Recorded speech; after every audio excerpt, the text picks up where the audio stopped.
thinking of calling this video, My Hobby is Not Your Soapbox. But I actually hate this title. It kind of reminds me of being on Tumblr back in the day. And I can't believe it's already been like 10 years. It's got to have been around that time. I remember being on Tumblr around Halloween time. You know, all these different Tumblr people, these Tumblrites would post, you know, these serious, super serious looking ethnic groups, you know, Native Americans, whatnot, saying, my culture is not your costume. And in a way, I get it, of course. You know, I'm black, so the whole tradition, I think it's a Dutch tradition or something, where, you know, they get up in blackface, whatever. I mean, it's annoying, but whatever. But the thing is, that whole, my culture is not your costume. So me, I'm like, my hobby is not your soapbox.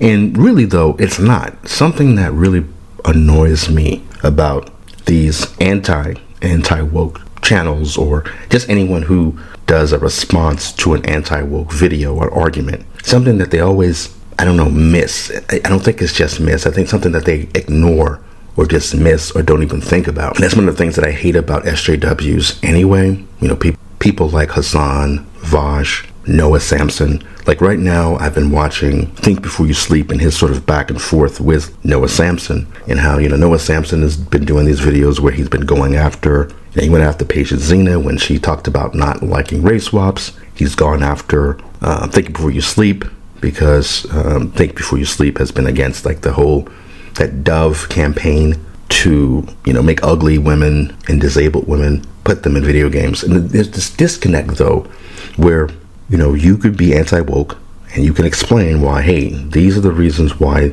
I don't want this in my hobby, or it's not needed.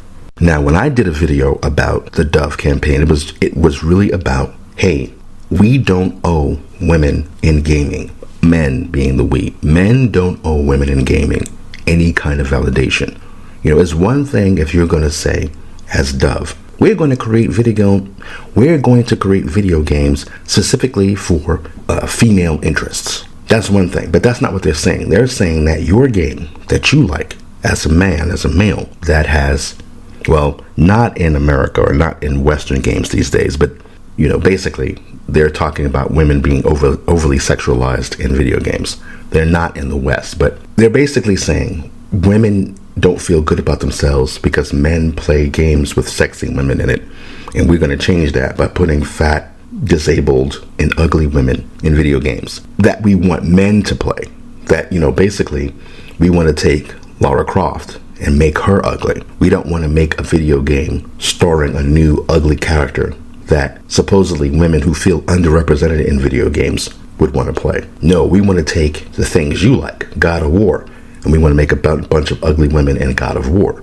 You know, we want to take Lara Croft, we want to make her ugly and unattractive and nerf her shapes and her shape and curves. And they did it to Aloy. You know, the game Forspoken is an attractive model, an actress that they hired to be Freya, or is it Frey? I think it's Frey. They hired her to be Frey in Forspoken, but they put her in a garbage bag for an outfit. Like, they don't make her look attractive. And this is a Japanese development team that made the game, and they still, you know, did the woke shit by making her unattractive and making all the other women in the game unattractive and fat. Like I said in my first response to the Dove campaign, that it's not our job as male game players or male gamers to make women feel better about themselves when we play games. Again, if you want, because, okay, so this back and forth between, let me just finish my sentence. Because I notice when I do my videos, I always start a point and I stop and go to something else, but let me just finish it. If you want unattractive women in games and you think that's going to make women feel better, then make games for women, targeted to women and girls, where they could be ugly and unattractive, and let them play those games and see how that works out for you. Guess it's not.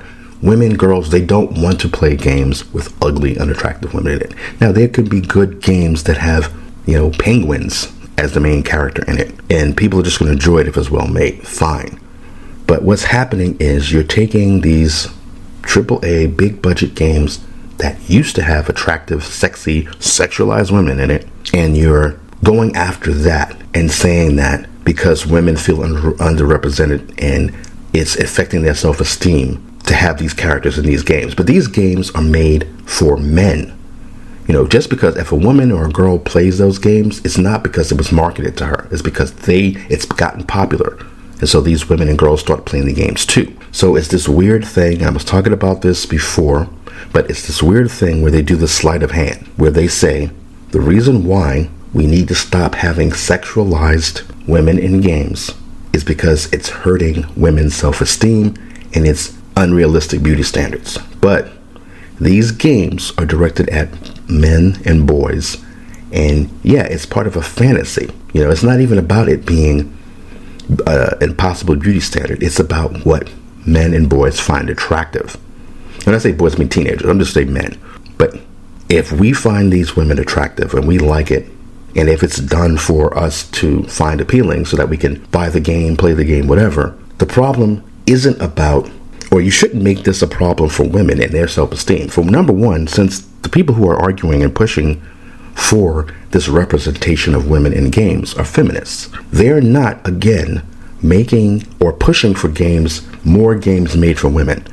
They're pushing to change the culture of the games being made for men and acting like it's men's responsibility to make women feel good about themselves and their self-esteem, even though feminists say they don't need men for anything. They don't need men for anything but their self-esteem. Like, they want to be validated. They want to be recognized. All of these activists push for, affirmation, for, body positivity. All of it doesn't depend on an inner thing, right? It doesn't depend on what people feel about themselves. It always depends on what straight white men are supposed to feel about them. So the reason why there's so many black women leads or just black women characters in these games isn't about, that's the thing. What it's about is they're attacking straight white men. They're like, you are going to sit here and you're going to play this game and you're going to have to recognize black girl magic. Even though the game isn't for black women, it's for men. Why do men have to recognize black girl magic in a video game? It doesn't make any sense.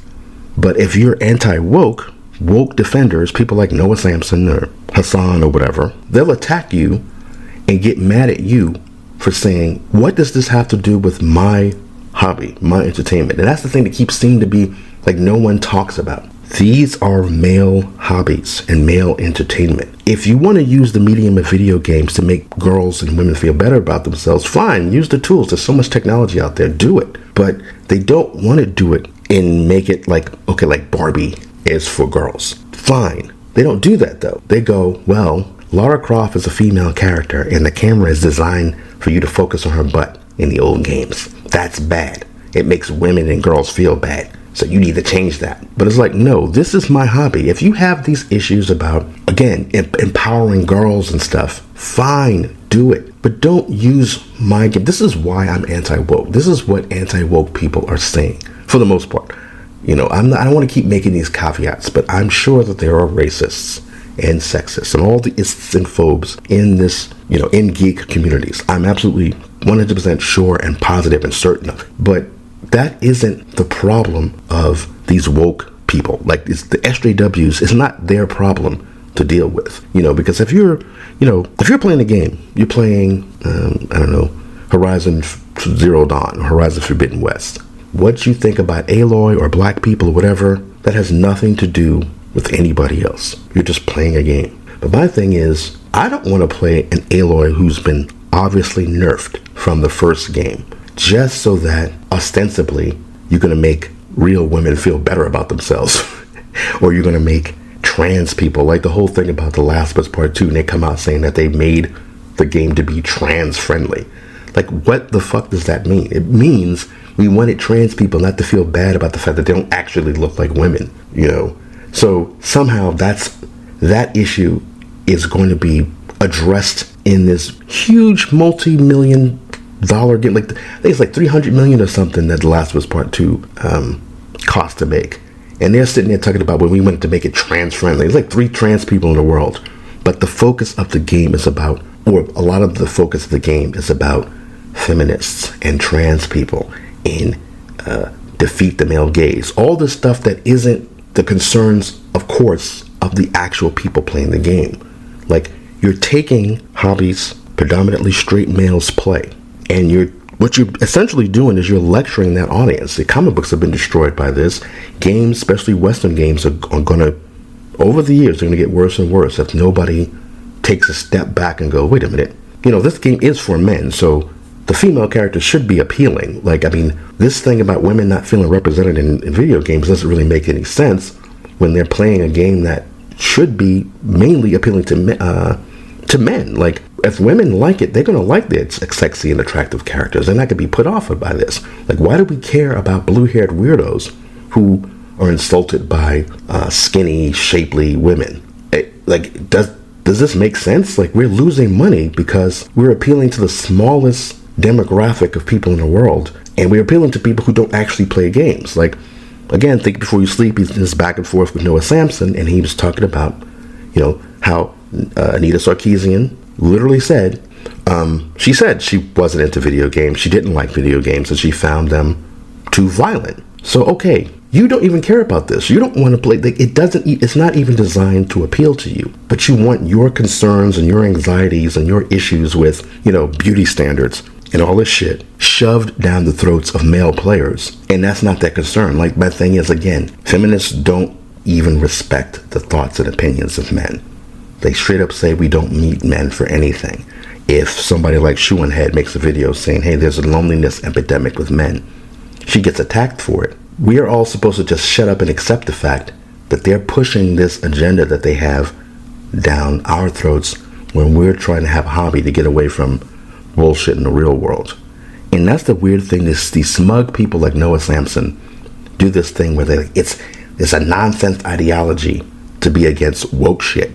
When it's like, what turned me anti-woke is woke people. The Last of Us Part 2 turned me anti-woke and anti-SJW because as I played the game, I couldn't believe how on the nose everything was. Abby was designed to look like a dude, and obviously she was designed that way as a response to someone like Quiet. Neil Druckmann said it, that he was worried about his daughter and her self-esteem when she saw it. And it's this thing where they keep bringing up children and saying, my daughter said to me, why, Daddy, is Quiet so fine? What does that say about me? Do I need to look like Quiet when I grow up, Daddy?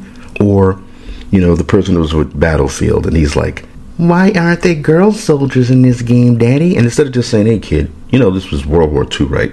We didn't want to put women in harm's way. There were some Russian snipers in World War II, but a lot of women did other things. They were spies, and they were part of the underground resistance in France and shit, but they weren't on the front lines. Do you want women to be out on the front lines getting shot at and killed too, just like men? What's the matter with you, kid? Just shut up and play the game. If you like action games, just play the game. If you want to join the military when you grow up, go join the military, whatever. The woke is what turned me anti-woke. And it's so tiresome for smug people like Noah Sampson and all these anti-woke people who act like, oh, they're just so unreasonable. They just need to have their porn star looking female leads, and they just hate fat people so much and blah, blah, blah. It's not it. This is my hobby. My hobby was going along fine. It got really popular and doing so well. And now that it's popular, a bunch of weirdos who don't know anything about these hobbies anyway, about the way men think about these things, and just completely ignore all the so-called marginalized people who also love this stuff as it is now. They've come into the scene and they've decided that this hurts little girls. This hurts me as a woman. This hurts fat people. This makes gay people uncomfortable. This isn't trans friendly enough. All this bullshit. Men, straight men who are attracted to sexy, curvy women are just what they find attractive and interesting is harmful to women, trans people, etc., etc. And that's bullshit. That's not what entertainment is supposed to be about. It's not about, well, you need to raise the self-esteem of the people. Like, if you're a chess master, are you supposed to give a shit about people who can't play chess? No. But that's how it's treated. Video games and comic books, it's treated like you liking this stuff. And the elements of these things that I don't approve of is hurting me in the real world. So you need to change it. And then when we complain, we're treated like we're the bad people because we don't want this stuff. Again, it's sort of like the fast food analogy. You go to McDonald's and then the vegetarians come in and say, this stuff's not healthy for you. So they start shoving all this shit in it. and giving you mystery meat and plant-based meat and all this crap, tofu meat. And then when you complain and say, this is disgusting, I don't like this, they get on their high horse and go, well, this is the healthier option and you're not killing animals and, the other stuff is bad for you anyway. It's just bullshit. And so, yeah, unfortunately, the best title I can come up for this rant is My Hobby is Not Your Soapbox. Thanks for listening, and definitely like, comment, and subscribe. I'm trying to really nail down what it means to be anti-woke in the sense that, because, as gamers and comic book readers and people who like, say, action films or superhero films, I'm just trying to nail it down to articulate why we're so angry about this. Because, Noah Samson or somebody can dismiss us as just being illogical and what's the problem? When it's like, and Az made a great point, even though he was ranting and raving about the pronouns, these are our hobbies. And these are straight male hobbies. Everybody knows that these are the target audience. It's not just that they said we're excluding women and marginalized people, and that's why it's for men. It's just what men have over the years been drawn to and found interesting. Because it got popular and more women started playing it, people with these fake, useless degrees got involved, and they've trying to change the culture. So it's always good to hear from other people who get where I'm coming from.